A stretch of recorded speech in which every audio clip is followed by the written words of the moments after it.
આજે આપણે ભાગાકારના નિયમો જોવાના છે। આગળના નિયમ આપણે આગળના વિડિયોની અંદર 2 અને 3 નો નિયમ જોયા હતા। આજે આપણે 4 અને 5 નો નિયમ જોવાના છે। તો સ્ટાર્ટ કરીએ કે જે સંખ્યાના છેલ્લા બે અંકોને 4 વડે નિશેષ ભાંગી શકાય, કોઈ પણ રકમ આપેલી હોય અને છેલ્લા બે જે અંકો હોય એને 4 વડે નિશેષ ભાંગી શકાય તે સંપૂર્ણ સંખ્યાને આપણે 4 વડે નિશેષ ભાંગી શકીએ। જેમ કે અહીંયા એક સંખ્યા આપેલી છે 39216, તો છેલ્લા બે અંક છે 16, બરાબર।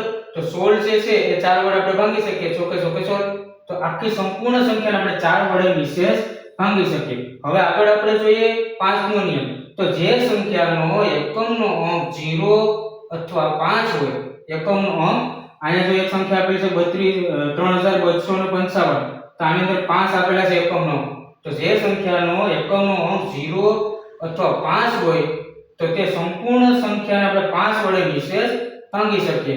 અહીંયા બીજું ઉદાહરણ આપેલું છે 3020, તો 0 છે અહીં એકમનો, તો આ સંખ્યાને આપણે 5 વડે નિશેષ ભાંગી શકીએ।